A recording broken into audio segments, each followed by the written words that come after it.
नमस्कार, मैं हूं अंजू पंकज। बहुत बहुत स्वागत है आप सबका। सुबह हो गई है और आज तो अरविंद केजरीवाल को कायदे से जो दिल्ली जल बोर्ड में हुए घोटाले के सिलसिले में ईडी ने सम्मन थमाया था शनिवार को, उस सम्मन के हिसाब से आज अरविंद केजरीवाल को डॉक्टर अब्दुल कलाम मार्ग पर जो ईडी का मुख्यालय है दिल्ली में, वहां पर हाजिर होना है। लेकिन अरविंद केजरीवाल ईडी नाम की चिड़िया से इतने डरते हैं कि पता नहीं क्या क्या गीला हो जाता है। इसलिए वो ईडी के दफ्तर आज भी नहीं जाएंगे। कोई ना कोई बहाना, कोई ना कोई तिकड़मबाजी वो जरूर लड़ाएंगे। कोई और जांच एजेंसी होती तो शायद अरविंद केजरीवाल चले जाते ये साबित करने के लिए कि वो किसी से डरते नहीं है। लेकिन ईडी के सामने तो वो हरगिज नहीं जाएंगे। ईडी से डर के मारे तो वो 8-8 सम्मन का उन्होंने आज तक जवाब नहीं दिया। वर्चुअली ईडी की पूछताछ का सामना करेंगे ये दावे करते हैं। और तो और वर्चुअली ही वो 17 फरवरी को एडिशनल चीफ मेट्रोपॉलिटन मजिस्ट्रेट की अदालत में पेश हुए थे। डर इस बात का था कि कहीं वहीं से ईडी के हाथ में ना सौंप दिए जाए। बड़ी मुश्किल से शनिवार को वो मजिस्ट्रेट कोर्ट के सामने पेश हुए हैं, क्योंकि राउज एवेन्यू कोर्ट में उन्हें राहत नहीं मिली थी। मजबूरी में उन्हें वहां पेश होना पड़ा था, वरना वो वहां भी नहीं जाते। लेकिन अब देखना दिलचस्प होगा कि अब से कुछ घंटे बाद क्या तस्वीर साफ होती है। कहीं ना कहीं से खबर आ जाएगी कि अरविंद केजरीवाल आज क्या करने वाले हैं। और जिस तरीके से एक दिन पहले आतिशी मार्लेना ने मोर्चा संभाला हुआ था, उससे साफ है कि अरविंद केजरीवाल इस सम्मन का भी पालन नहीं करेंगे। क्योंकि आतिशी मार्लेना तो मीडिया के सामने बैठकर ये पूछ रही थी कि कौन सा घोटाला है, हमें तो पता ही नहीं है। अब आप सोचिए कि आतिशी मार्लेना दिल्ली की जल मंत्री है, दिल्ली जल बोर्ड भी उनके अंडर ही आता है, और उनको ही नहीं पता कि दिल्ली जल बोर्ड में क्या क्या घोटाले चल रहे हैं, क्या क्या मामले चल रहे हैं। और दिल्ली जल बोर्ड तो पंडोरा बॉक्स है, घोटालों का पुलिंदा है। वहां पर एक नहीं कई घोटाले चल रहे हैं। ये तो एक घोटाला है जिसमें अरविंद केजरीवाल को सम्मन भेजा गया है। इसके अलावा भी बहुत सारे घोटाले हैं। और दिल्ली की जल मंत्री कहती हैं कि उन्हें पता ही नहीं है कि दिल्ली जल बोर्ड में कौन कौन से घोटाले चल रहे हैं और किस घोटाले के सिलसिले में अरविंद केजरीवाल को ईडी ने सम्मन भेजा है। तो ये घोटाला है क्या जिसमें अरविंद केजरीवाल को सम्मन भेजा गया है, उसके बारे में मैं आपको इस वीडियो में विस्तार से बताना चाहती हूं। ये घोटाला दरअसल ऐसा है कि जिसमें दिल्ली जल बोर्ड के पूर्व इंजीनियर जगदीश अरोड़ा ने एनकेजी इंफ्रास्ट्रक्चर लिमिटेड नाम की एक कंपनी को जल बोर्ड का 38 करोड़ का ठेका दिलाया था। और ये ठेका इस तथ्य के बावजूद दिलाया गया था कि ये कंपनी तकनीकी रूप से पात्रता के पैमाने पर खरा नहीं उतरती। फिर भी ये उसे ठेका दिलाया गया था और रकम छोटी मोटी नहीं थी, 38 करोड़ की थी। तो ये एफआईआर सीबीआई ने दर्ज की थी। और जब पैसे के लेन देन की बात आई, जब ये पता चला कि इसमें ठेका 38 करोड़ का था और आगे चलकर इस बात का खुलासा हुआ कि जिस कंपनी को ये दिया गया था उसने सिर्फ 17 करोड़ रुपए ही खर्च किए, बाकी का पैसा कहां गया। जब ये सवाल आया सीबीआई के सामने, तब इस मामले में ईडी की एंट्री हुई थी और ईडी ने इसी आधार पर अपनी पड़ताल शुरू की थी। ईडी का भी यही कहना है कि ये ठेका 38 करोड़ का था, कॉन्ट्रैक्ट पर केवल 17 करोड़ रुपए खर्च किए गए, बाकी रकम विभिन्न फर्जी खर्चों की आड़ में दबन कर ली गई। फर्जी खर्चा दिखाकर हासिल रकम और रिश्वत का इस्तेमाल आम आदमी पार्टी के चुनावी कोष के लिए किया गया।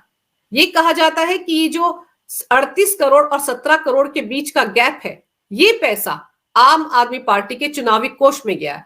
और इसके अलावा जो जगदीश अरोड़ा है, उनके बारे में देखिए कि उनके बारे में कहा जाता है कि रिश्वत की रकम जब मिली थी उसे दिल्ली जल बोर्ड में तमाम मामलों का प्रबंधन करने वाले लोगों के बीच बांटा गया और इसमें आम आदमी पार्टी से जुड़े लोग भी शामिल थे।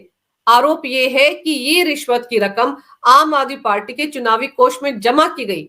और ये भी एक तरीका हो सकता है कि लोगों के बीच में, खासतौर पर आम आदमी पार्टी के नेताओं के बीच में, ये जो रकम बांटी जगदीश कुमार अरोड़ा ने, ये रकम इन सब ने इंडिविजुअली आम आदमी पार्टी के चुनावी कोष में जमा करवाई, ताकि किसी को ये ना पता चल सके कि एक मुश्त करोड़ों रुपए कहीं से आए। अगर छोटी छोटी धनराशि बहुत सारे लोगों ने जमा करवा दी तो किसी को शक नहीं हो सकता कि ये पैसा कहां से आया। अगर एक मुश्त ये पैसा आम आदमी पार्टी के चुनावी कोष में जमा करवाया जाता तो किसी ना किसी को शक होता कि पैसा कहां से आया। लेकिन जब इतने सारे लोगों ने छोटी छोटी रकम चुनावी कोष में जमा करवाई तो बात बन गई। तो ईडी का कहना है कि इस तरीके से इस मामले में रिश्वत ली गई है। और ये जो जगदीश कुमार अरोड़ा है, ये फिलहाल तो ईडी की कस्टडी में है, क्योंकि 31 जनवरी को इन्हें और वो जो ठेकेदार है जिसे ये ठेका दिलवाया था जगदीश कुमार अरोड़ा ने, उसका नाम अनिल अग्रवाल है, ये दोनों ईडी की कस्टडी में है। और ईडी का दावा है कि एनकेजी इंफ्रास्ट्रक्चर लिमिटेड के फर्जी दस्तावेज जमा करवाकर ये टेंडर उन्हें दिलवाया गया। और ये सब जानने के बावजूद जगदीश कुमार अरोड़ा ने ये ठेका एनकेजी को दिलाया। और ईडी का आरोप है कि बदले में ली गई रिश्वत की रकम कुछ कैश में लिया गया और कुछ बैंक में ट्रांजैक्शन के थ्रू लिया गया। और 3 करोड़ ऐसी रकम है जो इन्होंने खुद ली, जगदीश कुमार अरोड़ा ने। उस पैसे का उन्होंने क्या किया? क्या वो पैसा उन्होंने अपने पास रख लिया या उसकी भी बंदर बांट हुई? किस किस को पैसा दिया गया? ये तमाम ऐसी सवाल है जिनके जवाब अरविंद केजरीवाल से जानना चाहते हैं ईडी के अधिकारी, क्योंकि अरविंद केजरीवाल भी दिल्ली जल बोर्ड के अध्यक्ष रह चुके हैं। तो ऐसे में उनसे भी सवाल करने जरूरी है। इसीलिए ईडी ने इस मामले में अरविंद केजरीवाल को तलब किया है। हालांकि आतिशी मार्लेना कह रही हैं कि उन्हें तो पता ही नहीं ये कौन सा घोटाला है। तो ये घोटाला कोई नया थोड़ा ही है। इस घोटाले में मैं आपको याद दिला दूं, फरवरी महीने में ईडी ने छापे भी मारे थे। केजरीवाल के निजी सचिव विभव कुमार के ठिकानों पर छापेमारी की गई थी। आम आदमी पार्टी के राज्यसभा सांसद एनडी गुप्ता हैं, उनके ठिकानों पर छापे मारे गए थे। फिर दिल्ली जल बोर्ड के पूर्व सदस्य शलभ कुमार के ठिकानों पर छापेमारी हुई थी। और चार्टर्ड अकाउंटेंट जो है पंकज मंगल, उनके ठिकानों पर भी छापे मारे गए थे। और इस दौरान ईडी का दावा है कि उन्हें काफी सारे दस्तावेज मिले थे जिनसे ये पता चलता है कि इस तरीके से घोटाला हुआ। गौर करने वाली बात यह है कि ये एक घोटाला है दिल्ली जल बोर्ड का जिसमें अभी अरविंद केजरीवाल को तलब किया गया है। हो सकता है कि ये जो जगदीश कुमार अरोड़ा ईडी की कस्टडी में है, अनिल कुमार जो ईडी की कस्टडी में है, इन लोगों ने कुछ ऐसे राज उगले हो ईडी के सामने जिनमें कहीं ना कहीं अरविंद केजरीवाल का नाम आया हो, क्योंकि अरविंद केजरीवाल भी दिल्ली जल बोर्ड के अध्यक्ष रह चुके हैं। तो कोई ना कोई कनेक्शन तो होगा। बिना मतलब के ईडी अरविंद केजरीवाल को सम्मन जारी नहीं करेगी। लेकिन खलबली मची हुई है आम आदमी पार्टी में। सवाल यही उठ रहा है कि कौन सा घोटाला है भाई। तो आतिशी मार्लेना को तो पता होना चाहिए, वो तो दिल्ली की जल मंत्री हैं, उन्हें तो इस बात का पता होना चाहिए कि दिल्ली जल बोर्ड 70,000 करोड़ के कर्ज में डूबा हुआ है। जबकि कहा यह जाता है कि शीला दीक्षित के समय में दिल्ली जल बोर्ड मुनाफे में चल रहा था। और शुरुआत के 3 साल, जब केजरीवाल सरकार भी आ गई थी दिल्ली में, शुरुआत के 3 साल 2018 तक दिल्ली जल बोर्ड मुनाफे में चल रहा था। उसके बाद ऐसा क्या हुआ कि अचानक से दिल्ली जल बोर्ड घाटे में चला गया? और ये 70,000 करोड़ का जो कर्ज है, आखिर ये कैसे बन गया इतना सारा? क्योंकि एक रिपोर्ट है सीएजी की, आप वो देखिए। सीएजी की रिपोर्ट में ये खुलासा हुआ है कि मार्च 2018 में दिल्ली जल बोर्ड का कुल कर्ज 26,268 करोड़ रुपए था, जो अब बढ़कर 70,000 करोड़ का आंकड़ा पार कर चुका है। ये कोई और नहीं कह रहा है, सीएजी की रिपोर्ट कह रही है। इसको तो नकार नहीं सकती आतिशी मार्लेना, जल मंत्री हैं, उन्हें तो पता ही होगा कि कितने घाटे में चल रहा है दिल्ली जल बोर्ड। मजे वाली बात यह है कि पिछले साल अगस्त महीने में दिल्ली के एलजी ने एक चिट्ठी लिखी थी अरविंद केजरीवाल को, जिसमें उन्होंने इस बात पर चिंता जताई थी कि दिल्ली जल बोर्ड पर इतना कर्ज कैसे हो गया, क्योंकि उन्होंने इस बात की तरफ इशारा किया था कि दिल्ली जल बोर्ड का बहुत सारा फंड बिना परमिशन लिए अलग अलग विभागों में डाइवर्ट किया गया है। और उनका कहना था कि पीडब्ल्यूडी विभाग में भी बहुत सारा फंड डाइवर्ट किया गया है।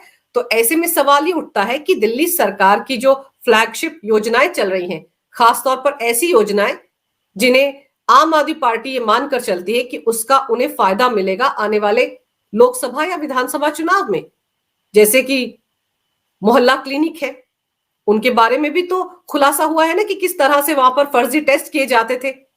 तो वो पैसा कहां से आता था जो 2 लेबोरेटरीज को दिया जाता था? लाखों का जो बिल था वो कहां से आया? ये सवाल तो दिल्ली हाईकोर्ट ने भी उठाया था कि कहीं ऐसा तो नहीं कि जो स्वास्थ्य विभाग के नाम पर पैसा एलोकेट किया जाता है बजट में, वो सारा पैसा मोहल्ला क्लिनिक में डाइवर्ट किया जा रहा हो और दिल्ली में जो दिल्ली सरकार के अधीन आने वाले अस्पताल हैं उन्हें नेग्लेक्ट कर दिया गया हो। क्योंकि नकली दवाओं का मामला भी सामने आया था कि दिल्ली के सरकारी अस्पतालों में नकली दवाएं मिलती हैं और घटिया स्तर का सामान जो है ऑपरेशन थिएटर में सप्लाई किया जाता है। 6 ऐसी कंपनियां हैं जिनके साथ सांठगांठ है अस्पताल के स्टाफ की। इस तरह की बातें भी सामने आई थी दिल्ली हाई कोर्ट में। तब ये पूछा गया था कि कितना बजट है स्वास्थ्य विभाग का, कहां कहां उसे खर्च किया जाता है, इसका पूरा बही खाता लेकर दिल्ली की आम आदमी पार्टी सरकार दिल्ली हाईकोर्ट को बताए। तो ऐसे में सवाल ये उठता है कि क्या दिल्ली जल बोर्ड के नाम पर जो कर्ज लिया गया उस कर्ज को भी अलग अलग विभागों में डाइवर्ट किया गया। और फिर सवाल तो ये भी कि दिल्ली जल बोर्ड में कितने सारे घोटाले हैं। आप याद कीजिए, एक तो कोरोना काल में अरविंद केजरीवाल खुद ही कुछ दिन पहले दिल्ली में अलग अलग मोहल्लों में घूमकर बिलों को फाड़ रहे थे। खुद कह रहे थे कि कोविड के समय में दिल्ली जल बोर्ड के अधिकारियों ने अपने घरों में बैठकर, दफ्तरों में बैठकर मीटर रीडिंग के झूठे बिल बना दिए और 10 लाख लोग ऐसे हैं जिन्हें फर्जी बिल दे दिए गए। बिल बहुत ज्यादा हो गए हैं, इसलिए उन लोगों ने 4 साल में वो बिल चुकाए नहीं, लाखों में वो बिल पहुंच गया और अब आम आदमी पार्टी उन बिलों को माफ करने का प्लान बना चुकी है। अरविंद केजरीवाल ने लोगों से कहा कि आप ये बिल मत दीजिए, आपका बेटा है वो ये बिल भरेगा। तो आप सोचिए, पहले से ही दिल्ली में लोगों को बिजली और पानी मुफ्त में मिल रहे हैं, ऊपर से ये घाटा, 10 लाख लोगों के पानी के बिल माफ करने जा रही है अरविंद केजरीवाल सरकार, जबकि 17 लाख लोग ऐसे हैं जिन्होंने ये फर्जी या खराब बिल होने के बावजूद उन्हें भरा। पिछले 4 साल से उन्होंने सारे बिल भरे, उनके बारे में केजरीवाल नहीं सोच रहे हैं। लेकिन जिन 10 लाख लोगों ने बिल नहीं भरे उनको रियायत देने की बात हो रही है, उनके बिल माफ करने की बात हो रही है। तो आखिर इसका खर्चा किस पर पड़ेगा? ये खर्चा भी तो दिल्ली जल बोर्ड पर पड़ेगा। जब आप इतने सारे भारी भरकम बिलों को माफ कर देंगे तो फिर उसको भरपाई कैसे करेंगे? तो समझने वाली बात यह है कि दिल्ली जल बोर्ड में ऐसा भी घोटाला है कि दिल्ली जल बोर्ड ने लोगों को बिल भेजा, ऑनलाइन उन्होंने पेमेंट की, लेकिन वो पेमेंट दिल्ली जल बोर्ड के खाते में नहीं गई, कुछ और लोगों के खाते में चली गई। वो कौन लोग हैं जिनके पास वो पैसा चला गया? और फिर टैंकर घोटाला। प्रकाश जरवाल आम आदमी पार्टी का विधायक है देवली से, जिसे हाल ही में राउज एवेन्यू कोर्ट ने एक डॉक्टर को आत्महत्या के लिए उकसाने के मामले में दोषी पाया है। और जिस तरह से डॉक्टर को प्रताड़ित किया गया, परेशान किया गया प्रकाश जरवाल की तरफ से, वो सारा मामला भी टैंकर माफिया से जुड़ा हुआ है। क्योंकि अपने सुसाइड नोट में डॉक्टर राजेंद्र भाटी ये लिख कर गए हैं कि उनके टैंकर जो जल बोर्ड में लगे हुए थे, उनकी एवज में प्रकाश जरवाल उनसे हर महीने लाखों रुपए ऐंठते थे। बाद में उनके टैंकर्स को हटा दिया गया। ओखला में जब उन्होंने अपने टैंकर्स को जैसे तैसे लगवाया तो वहां से भी हटा दिया गया। उन्हें धमकियां दी गई, उनके परिवार को जान से मारने की धमकी दी गई और फिर आखिर में तंग आकर उन डॉक्टर साहब ने आत्महत्या कर ली थी 2020 में। और तब से केस चला आ रहा था। अपने सुसाइड नोट में उन्होंने प्रकाश जरवाल का नाम लिखा है और यहां तक लिखा है कि वो चाहते हैं कि उन्हें कड़ी से कड़ी सजा मिले। किसी भी दिन राउज एवेन्यू कोर्ट से जरवाल को सजा का ऐलान हो जाएगा। और ये जो प्रकाश जरवाल है देवली से आम आदमी पार्टी के विधायक है, इंडिया अगेंस्ट करप्शन के दिनों से अरविंद केजरीवाल से जुड़े हुए हैं। अरविंद केजरीवाल बड़े बड़े दावे किया करते थे कि वो जब भी किसी को टिकट देंगे, चाहे पार्षद का ही क्यों ना हो, तो पूरी स्क्रूटनी करेंगे। लेकिन प्रकाश जरवाल का आपराधिक रिकॉर्ड है, कई मामले उनके खिलाफ हैं। और तो और आपको याद होगा दिल्ली सचिवालय में मुख्य सचिव की पिटाई का मामला, अरविंद केजरीवाल के सामने उनकी पिटाई की गई थी, वो प्रकाश जरवाल ने ही की थी मुख्य सचिव की पिटाई। प्रकाश जरवाल के खिलाफ तो महिला शोषण का भी एक मामला है, लेकिन इसके बावजूद वो अरविंद केजरीवाल के आंख के तारे हैं। और अब जिस तरह से वो इस मामले में फंसे हैं, डॉक्टर राजेंद्र भाटी के मामले में, उस मामले ने ये बात एक बार फिर सामने लाकर रख दी है कि टैंकर माफिया का बोलबाला है दिल्ली जल बोर्ड में। इसी टैंकर माफिया के खिलाफ अरविंद केजरीवाल लड़ाई लड़ा करते थे जब वो राजनेता नहीं बने थे, 2011-12 की बात है। और आज देखिए दिल्ली जल बोर्ड दिल्ली सरकार के अधीन है, उसके बावजूद वहां पर टैंकर माफिया काम कर रहा है। टैंकर माफिया से परेशान होकर ही तो डॉक्टर राजेंद्र भाटी ने जान दी। और प्रकाश जरवाल इसका मतलब है कि टैंकर माफिया के साथ काम कर रहे थे।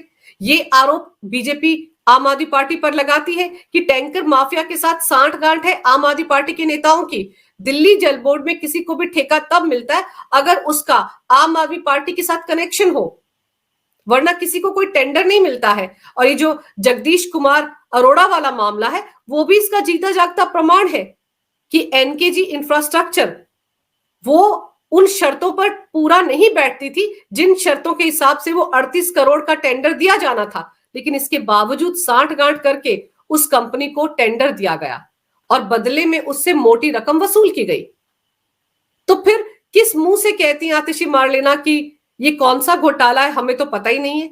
चलिए वो भी ठीक है, क्योंकि इतने सारे घोटाले हो रहे हैं दिल्ली में कि उन्हें भी समझ में नहीं आ रहा है कि कौन से घोटाले में अरविंद केजरीवाल को सम्मान मिल गया। तो उनको तो अच्छे तरीके से दिल्ली जल बोर्ड में बैठकर सारे घोटालों की फाइल तैयार कर लेनी चाहिए, क्योंकि अभी शुरुआत हुई है।